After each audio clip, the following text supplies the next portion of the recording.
Welcome to Aurelius Whitlock's Murder Museum.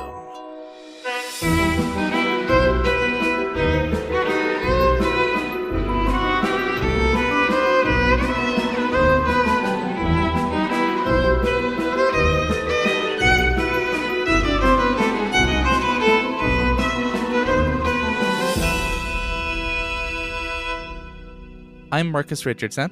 And I'm Nathan Hicken. And Nathan, you are backstage. You've just witnessed an odd encounter between two women, a brown-haired woman and a black-haired woman. That's all I got to really call them because you just don't really know people's names. Because all of these are scenes, snapshots, vignettes without much context.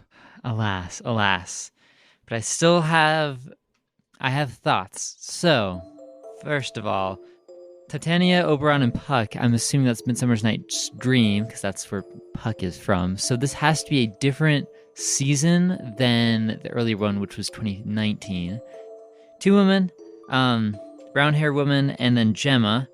Gemma just broke up with someone. That's also a reason to... spurned lovers, classic murder reason. The brown-haired woman went to school with Gemma. She talked about Gemma being nervous like they did when they took tests back in school. There was someone, so the Sarah in the train portrait talked about how Gemma's been a pathological liar ever since like grade school or whatever, because I think it was Miruna went to school with Gemma. I believe that's right. Mm-hmm. I'll double check that. Okay. And I'll say, in case this wasn't clear, you can re-enter these scenarios. Ooh, okay. So I can double check. That's good to know. So Maruna, so this could be Maruna. I can't search anyone's pockets or ask them questions. Watson, is this how you feel in exhibits when I just take you around and you don't get to interact with anyone? You just watch the whole time? It is exactly what it feels like. Oh. Limited interaction, limited usefulness. A mere passenger on a train headed to who knows where. Train hopefully headed to the end of a murder. You never know when someone might give up or choke or what have you. But I will say that you've been one of our better visitors. This other one named Marcus. Quite a piece of work, that one. Really? What can you tell me more about him? I'm very curious. I'd rather not. The meta implications of such a thing are just too much to even consider. Fair enough. Oh. Does my character canonically know that Marcus exists within We're really not doing ourselves any favors every time we try to cross streams here. Alas, that doesn't mean that we're at the same time frame, because Marcus is top of mind to Watson. I thought we already sort of established that. I think at some point Yes. It was like all right. I'll say this: the reason that Aurelius was already so exasperated is because of whatever crap I'm doing. And then you come in here and you break the rules. That was in part due to Grassman's little helper, which, by the way, pulling out the pamphlet, I'm not going to say this out loud to Watson. This is just Mind Palace, just for me and the listeners. Pondering upon the riddle that I was left with 2 episodes ago, I spent some time trying to dig into it and figure out what it meant, and I think with the help of with some outside assistance, I think I have an answer. So if you don't want what I believe the answer is spoiled, then you can skip this part. But I believe the name of the person who's been talking to me through the pamphlet is Forager. Whoa! The pamphlet answered. The pamphlet said, "Right on, keep it to yourself." Well, I did just tell however many people are listening to this, but heck yeah. Okay, I love that as a title, the Forager. So we know the Forager's a dog and friend of Grassman's. Okay, I hope there's more messages from Forger in the future. I'm gonna keep this pamphlet. Okay. Is there anything else that's in focus in this backstage area? It looks like the focus is these two women. Okay. Are they holding anything? They are both wearing clothes that make it look like this is a rehearsal. Other than that, I don't think you would see very much specific. Is there anything I can pick up? Is there anything you can pick up? I mean, what are you going to try? There's a craft table. Oh, there's a craft table. Okay, I want to go to the craft table. Which, for the uninitiated, craft is what film and theater people call food because they're, I guess, just too classy to call it a snack table. Actually, do they do that in theater? I've been on film sets. I have limited theater experience. Do they call it craft? They probably don't call it craft in theater. I've never been any part of any theater production that was fancy enough to have a snack table in the backstage area. We always had it in the Sounds like a question behind. for listeners. Let's get to the bottom of this. But as you go over to it, you try to pick things up. Nothing solidifies in your fingers. Okay. So the craft, that's disappointing. I have some Coca-Cola. That would go good with something. So craft table's a bust. What else is backstage besides the woman and the craft table and the curtain? There is the scaffolding behind the set design. There is an emergency fire extinguisher. There is a staircase. Okay. It's fairly sparse back here. I want to check those out in that order. The set, can I walk? I assume just looks like a typical Midsummer's Night's Dream set. You start by heading towards on stage, and Watson says, "You step out there, and you'll step out of the scenario. This is merely a backstage scene." Ah, so we have boundaries. Okay. And you walk through the back of the scaffolding of these things, and you hit your head on the metal pole that very nearly hit the woman with the black hair. Can I touch this? Uh-huh. You did. I can't. With your forehead. It hurt. This is too big to take with me. I assume. I feel like it's important. But we know she was hit over the head with a wine bottle, not a scaffolding piece. Okay. Where does the scaffolding go? You grab the pipe, and it detaches from the rest of it. It's about 3 feet long. It's a metal pipe. At this point, you are holding all of these things still with you. Oh, yeah. I haven't dropped anything. You can put those down in the room if you so choose. I think I look very fashionable with this neck pillow. Well, teach their own. Okay. I want to check out the fire extinguisher. Does it look suspicious at all? I'll say that you have found everything of note in here. Okay. I can't go up the stairs. No. Okay. Then I will go ahead and hop out of the painting. Do you want to list a couple of different scenes that you haven't been to yet to remind the listener what other scenes there are? Yes. Been to train, backstage, stage, loft. There's still house, cafe, airport, park, playground, and office. Okay. I'm going to set down all the items. I'm going to put them in front of the painting that I got them from. Sure. I can remind you if you need reminding. And I want to hop into playground. Playground. Two young girls, maybe 9 years old, are on a playground. One is attempting to swing on monkey bars, but she can never get past the third bar because the fourth one is missing. And the scene starts. The girl trying to swing on monkey bars has black hair, and she says, "I hear that if my sister fails the state test, she'll have to redo the 5th grade." The other girl with crimped brown hair is sitting on the wood chips, doodling in a notebook with an elegant golden bookmark, and she doesn't look up. Ooh. She says, "Do you think she'll stop goofing around so much?" "I don't know." The other girl swings to the 5th bar and cheers. The girl on the wood chips, "Stop moving, I'm trying to draw you." The black-haired girl drops down and stands in front of her friend. The brunette keeps drawing and looks up for reference, but suddenly stops. "Gemma!"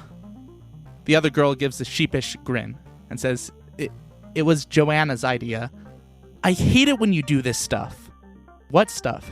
She says, twin stuff. Ah, no. The girl with black hair says, we're not twins. The girl in the wood chip says, shut up, you're a liar. You're both liars. She shuts her notebook and storms off, and the scene freezes. Oh no, we got a rogue twin in here too. Okay. So we've got Gemma and Joanna.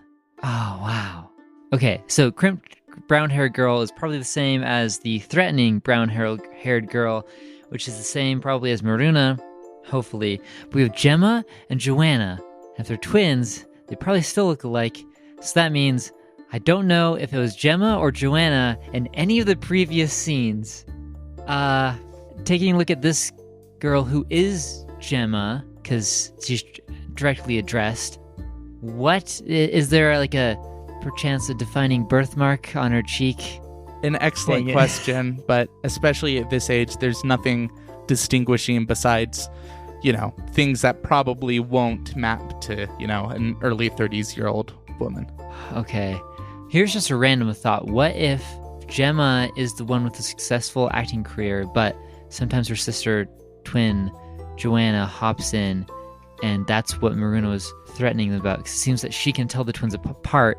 So what if she knew that it was Joanna instead of Gemma as the lead role? Oh gosh. Okay, I need more information. I did not expect to see the flashback like 20 years. That's insane. Okay. Can I look at the notebook? You see her drawing a couple of sketches of the same young girl with black hair in her notebook. Okay. Can I pick up that bookmark? Yep. Yes. Okay. Nathan, I was thinking maybe eventually you would realize there's objects you can interact with, but it's becoming just like a fetch quest of all right, before I leave, what's the shiny thing? I'm a sucker for collectathons, honestly. Well, that's great, because we haven't really done anything so overtly fetch questy on the podcast before. I'm glad you like it. Oh, it's delightful. Okay, can I see a sign for the school anywhere? Like Lakeview Elementary? It would say Waveland Elementary, but I'm not sure how relevant that's going to be. The whole thing started back at Wayland Elementary School. That's when Gemma first started on her life of crime. Okay. Oh, pathological liar. Okay. Interesting. She is denying that she's Joanna. So, a couple possibilities. Everyone thinks she's a pathological liar because she does have a twin, and they swap out every so often, so they have different information, so they don't always know the same things, even though they should. Or she doesn't actually have a twin, and she's been lying about that this whole time, but then why would the girl storm away? Okay. I want to skidoo out of playground and place the golden bookmark by the frame. As you set these down, Pocket Watson says, You remember your task, correct? Not just to find the murderer. It's to put these in order. Yes, okay. He nods his head towards the wall where you see a series of 9 hooks. Okay. So I'm going to assume then that playground is first. We'll put in the first spot. 9 hooks? Where's the 10th, Pocket Watson? Curious. I wouldn't know. Rather odd, I didn't put in the hooks. Perhaps it was a contractor we'll have to have a word with. Weird. Okay. I assume that loft is going to be the last one, but I don't know for sure. We could have a post-murder scene. Okay, but I'm going to put playground on the first hook tentatively. We know stage is 2019. Backstage, I'm feeling post-stage. Train, I feel like it's got to be right before the murder, but I'm not sure yet. Okay, let's go to the office. To the office. You're in the office. Rather small. There's a loud water cooler in the corner. The carpet is a burnt orange color, and a man is sitting at the desk. He has a double chin that's accentuated by a shirt and tie that is way too tight around his neck. He's reading Shakespeare's complete collection. Oh. And has gray hair There's a knock at the door. He looks around for something to mark his place, but has to resort to receipt. And the woman with short black hair walks in. Miss Shylock, No, I can't. Let's try that again. I think that the quota on Kermit the Frog adjacent accents is 1 in a podcast, and we've already had Barton. What? We can't do another. But I think that's 1 per year. 1 per year? How long ago was the last one? Yeah, that would. Will you be able to take anything seriously if it's Kermit talking to you? I think I would take it more seriously if it was Kermit talking. Okay, we're going to test that theory. Miss Shylock, I've been meaning to tell you that your performance as Phoebe was electrifying. She ignores the comment. You remember that scarf I lost? Yes, we're filing a report with... He's interrupted again by the woman tossing a bright yellow scarf onto the desk. I found it when Sarah invited me to her apartment. Why would she steal your scarf? I can't believe she'd do anything like that. Well, whether or not you believe me, it's true. And unless you kick her from the troupe, I'm leaving. What? You're negotiating with me? You've got to audition for Midsummer's just like everyone else. I've read the Waveland Report's reviews, and I'm the only thing keeping the theater from being a laughingstock. The man puts his hand to his forehead. No one reads the Waveland Report. Regardless, I know you need me, and I can't stand to perform with a thief. Kick Sarah. The man scratches at the back of his neck as if he's considering it. And if I don't? Well, I've been meaning to travel. He shakes his head. I'll think about it. Interesting. Okay, we got a lot of information. So this is right before Midsummer, so this has to be before Backstage. And this is the Sarah stealing thing that was referenced in Train, where Sarah was accused of stealing the scarf, but Sarah is insistent that she didn't, and that Gemma's just a pathological liar, and seems to be a bit of a drama queen. Just a bit. She was Phoebe in a play. Watson, do you know which Shakespeare play had Phoebe in it? That would be a role within As You Like It. Okay. We know As You Like It was 2019. That season probably just finished, so this is probably a year after or so. Okay. Or just finished, so it could be the same. Okay. So Gemma Shylock, or Shaylock. Shaylock. I think I sometimes say Shylock, but it's Shaylock. Shaylock. That's funny, 'cause Shylock aren't they another Shakespeare character? Yeah. That's the reason for Shaylock instead of Shylock, because I was working through this with my wife, and she was like, that is immediately recognizable as a Shakespeare character. I was like, dang it. All right, I'll change it a little bit. Alas. I want to look at this book. Can I pick up the book? Nope. Okay. Can I pick up the receipt? Nope. Can I see what the receipt says? No. 3 strikes and I'm out. Dang it. Can I pick up the man at his desk? No. You can look around his desk. Okay. Is there a little plaque? Does it have his name on a little placard anywhere? There is a little placard that has his name. Yes. What's his name? Emmanuel Hurt. Emmanuel Hurst? Hurt. And otherwise, his desk is fairly immaculate. There's a little candy bowl for guests, and he's reading that chunky novel. Okay. So Emmanuel Hurt. That makes sense because Sarah's such a gossip train. Sarah told Reese that Gemma told Emmanuel that Sarah stole the scarf. This is the kind of high-stakes mystery that everyone loves to hear. I also realize how convoluted some of these things can be if you try to say them in a short period of time. So-and-so told so-and-so that so-and-so did this, but so-and-so didn't know. And Gemma also has maybe a secret twin, Joanna, that no one seems to know about except the brown-haired girl who's probably Maruna. We haven't had concrete evidence of that yet. And also she's dead. Or maybe Joanna's dead. Okay. I think that about sums it up, Pocket Watson. I'd say so. Can I grab that candy bowl? Yoink. Yes. No idea the significance of this, but looks like pretty lame candies. We're talking like, well, actually, to each their own. It's a bunch of Werther's caramels. Maybe some people really like this. Okay. That's going to be essential, I assume. Werther's. We're going to summon some old lady demon or something. Okay. I guess I will skidoo out of here. Okay, I have the house, cafe, airport, and park left. I'm going to go to the park. You continue your investigation into the death of the mysterious black-haired woman in the park.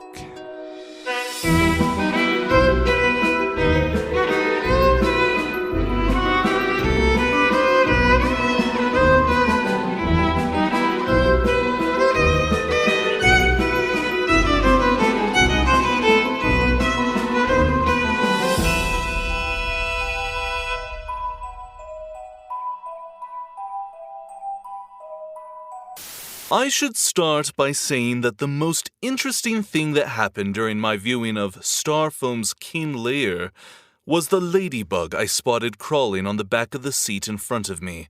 I might go as far as to say that the meandering path of that insect commanded more of my attention, left more of an impression, and had more direction and purpose than anything depicted on the stage.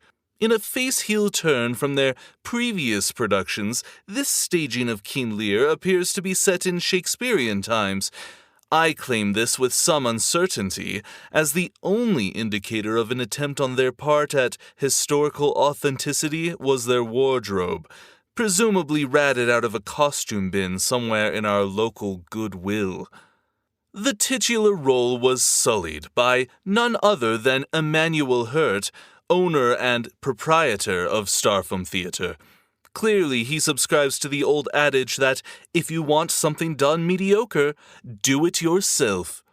The audience laughed when it should have gasped and talked through the entire performance. Though these faux pas are indeed thespian sins, a conscientious patron of the arts could not blame the masses. No, this type of unruly behavior can only be attributed to Starfoam's complete inability to capture the attention of a single individual in that audience. The people in attendance might have forgotten they were attending the theater at all.